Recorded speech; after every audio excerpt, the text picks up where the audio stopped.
Bienvenido a Quiero Ser Médico. En el vídeo de hoy te voy a hablar sobre la ventilación.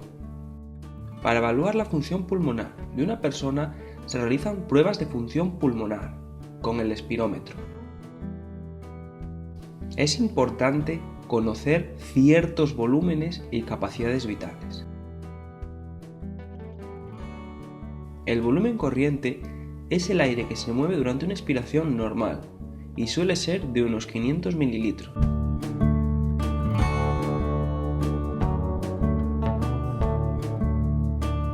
El volumen de reserva inspiratoria es el aire extra que podemos meter en los pulmones tras una inspiración normal y suele ser de unos 3000 mililitros.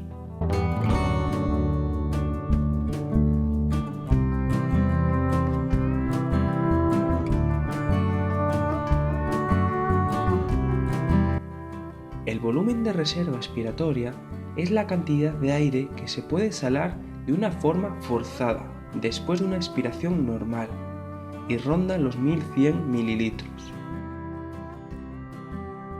El volumen residual es un volumen de aire que queda dentro de los pulmones después de exhalar forzadamente. No se puede expulsar y su función es mantener los pulmones estirados y pegados a las costillas. Ronda los 1200 mililitros.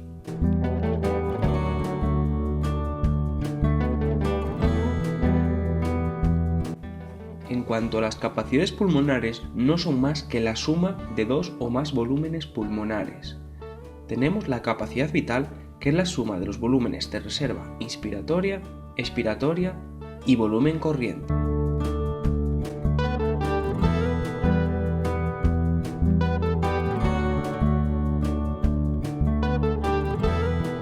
También tenemos la capacidad pulmonar total, que es la suma de capacidad vital y el volumen residual.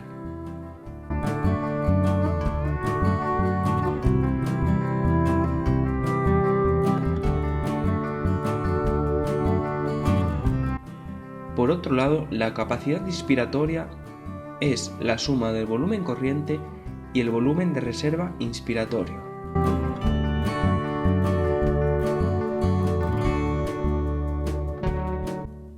Y la capacidad funcional residual es el volumen de reserva expiratoria y el volumen residual.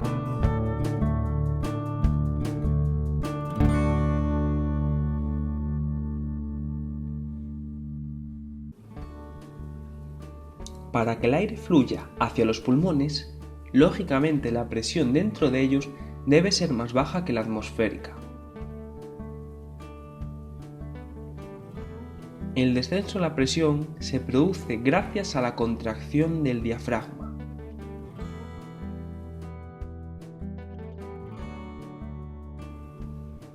Con un menor protagonismo, los intercostales externos y los escalenos provocan también un cambio en el volumen pulmonar.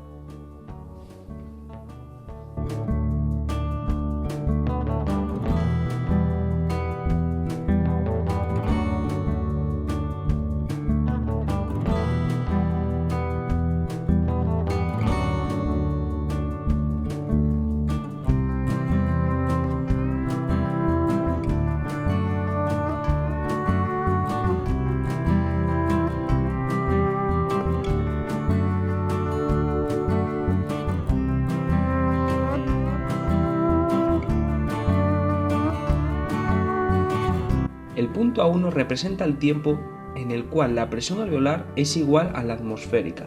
Consideramos, por lo tanto, que hay 0 milímetros de mercurio de presión. Durante la inspiración, la presión disminuye 1 milímetro de mercurio. Esto es representado con el punto A2. Como el volumen torácico cambia más rápido de lo que puede fluir el aire, la presión alveolar alcanza su valor más bajo aproximadamente a la mitad de la inspiración. Al final de la inspiración, la presión alveolar es igual a la atmosférica. Esto está representado mediante el punto A3. Para poder expirar el aire, los impulsos de las motoneuronas somáticas hacia los músculos inspiratorios cesan. La recuperación elástica lleva al diafragma y la caja torácica a sus posiciones relajadas originales. El punto A4 representa el tiempo en el cual la presión dentro de los pulmones es mayor. Aproximadamente, la presión aumenta 1 milímetro de mercurio por encima de la atmosférica. Al final de la expiración, el movimiento de aire cesa cuando la presión alveolar se iguala con la presión atmosférica. Esto viene representado con el punto A5. En cuanto al volumen del aire, es máximo cuando finaliza la inspiración. Esto lo hemos representado con la C2. El punto C1 y C3 representan el valor mínimo de volumen que se mueve durante la respiración.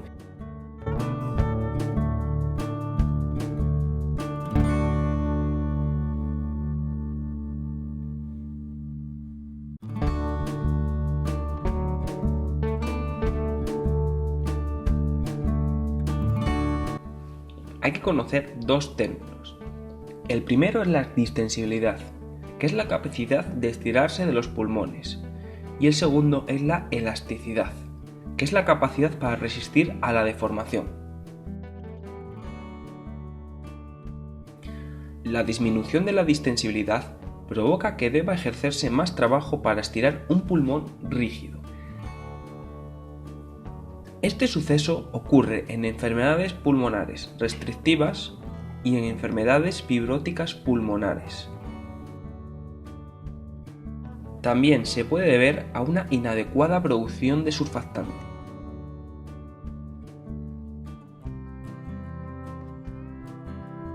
La fibrosis pulmonar se produce por una inhalación crónica de partículas finas como asbestos o sílice. En este caso, al ser inorgánicas, los macrófagos no pueden digerirlas y se acumulan.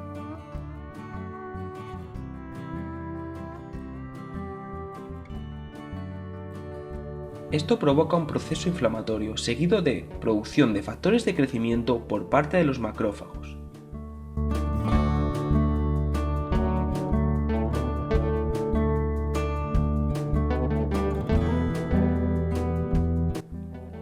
Estos factores de crecimiento estimulan los fibroblastos del tejido conectivo pulmonar, que producen colágeno no elástico.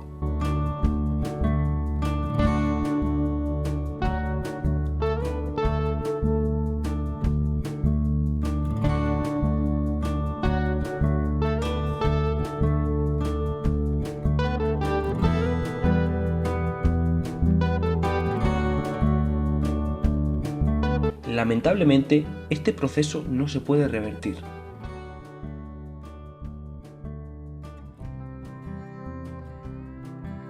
Como ya mencioné antes, la producción inadecuada de surfactante puede disminuir la distensibilidad. ¿Por qué ocurre esto? Porque el líquido que recubre los alveolos genera una tensión superficial. El surfactante es capaz de disminuir esta tensión, por lo tanto reduce la resistencia del pulmón al estiramiento. ¿Qué es el surfactante? Una mezcla de proteínas y fosfolípidos, como dipalmitoilfosfatidilcolina. El surfactante, como ya te comenté en el primer vídeo, es secretado por las células alveolares de tipo 2.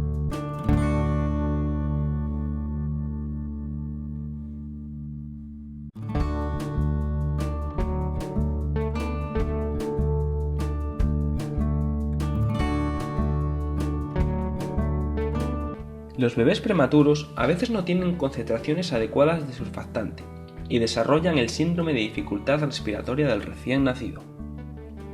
En este caso, los bebés utilizan mucha energía para expandir sus pulmones y si no se trata puede ser fatal. Afortunadamente, hoy en día se puede administrar surfactante en aerosol y utilizar ventilación artificial.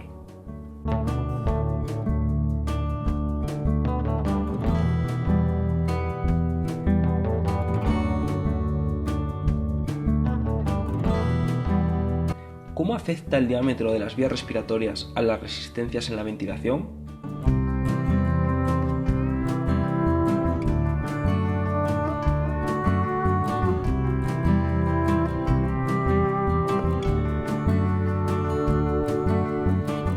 Pues el 90% de estas resistencias son provocadas por la tráquea y los bronquios.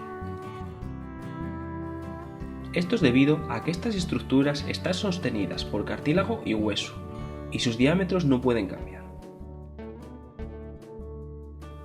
en cuanto los bronquiolos no contribuyen normalmente a la resistencia. Sin embargo, una disminución importante o generalizada del diámetro puede convertirse en una fuente importante de resistencia al flujo. Esto se conoce como broncoconstricción. A pesar de que los bronquiolos están sujetos al control reflejo del sistema nervioso y de las hormonas, la mayoría de los cambios de diámetro se debe a sustancias paracrinas. Una de ellas es la histamina, que es liberada por los mastocitos en respuesta al daño tisular o a las reacciones alérgicas. Por otro lado, el control neurológico proviene de las neuronas parasimpáticas que causan broncoconstricción, un reflejo diseñado para proteger de sustancias irritantes inhaladas el tracto respiratorio inferior. En el músculo liso de los bronquiolos hay receptores beta 2 que responden a la adrenalina.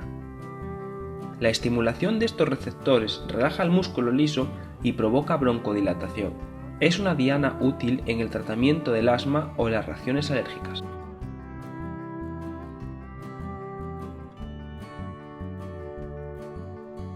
Es sorprendente ver cómo la ventilación y el flujo de sangre están totalmente coordinados. En una persona en reposo, algunos lechos capilares del vértice, es decir, la parte superior del pulmón, están cerrados debido a la baja presión hidrostática. Durante el ejercicio, estos se reclutan para asegurar que el organismo está debidamente oxigenado.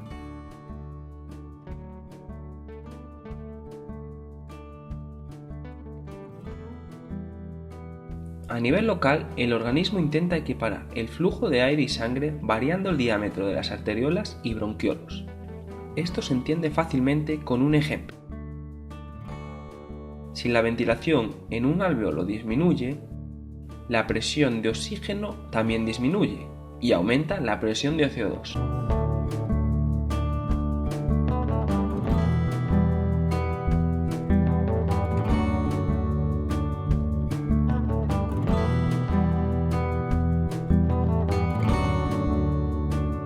Se produce por tanto vasoconstricción para dirigir la sangre hacia alveolos mejor ventilados.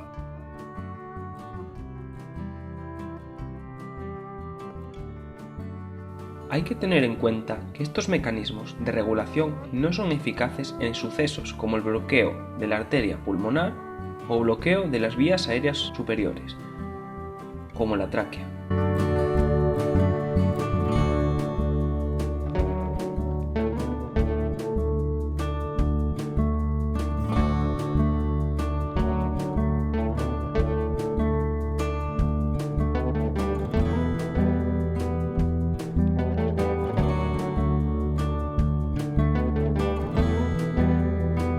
Dos pruebas que se utilizan para evaluar la función pulmonar son la auscultación y la espirometría.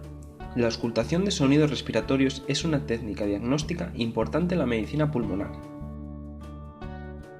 Por ejemplo, la inflamación de las membranas pleurales produce un sonido crepitante o áspero, que se conoce como frote pleural.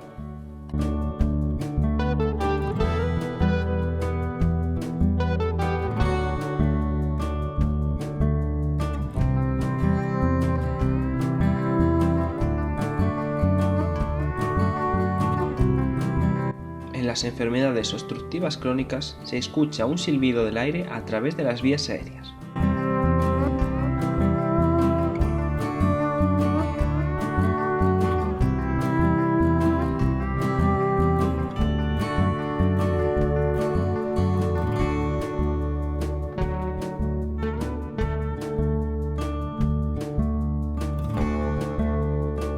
Dentro del grupo de las EPOC tenemos el enfisema, la bronquitis crónica, la apnea obstructiva del sueño y el asma.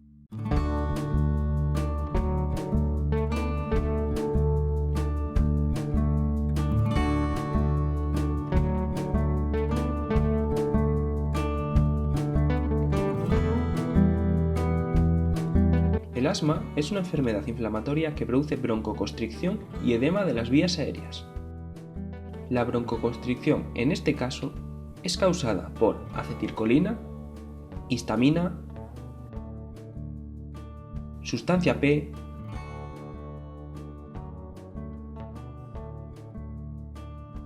y leucotrienos. Esta patología se trata con beta-2 adrenérgicos,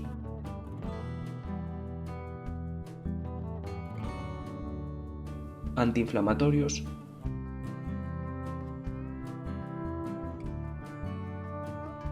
y antagonistas de leucotrienos.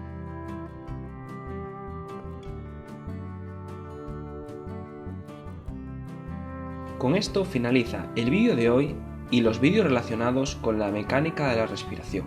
Si te ha gustado, no olvides suscribirte y pasarte por nuestro blog, donde trabajamos diariamente para traerte la mejor información.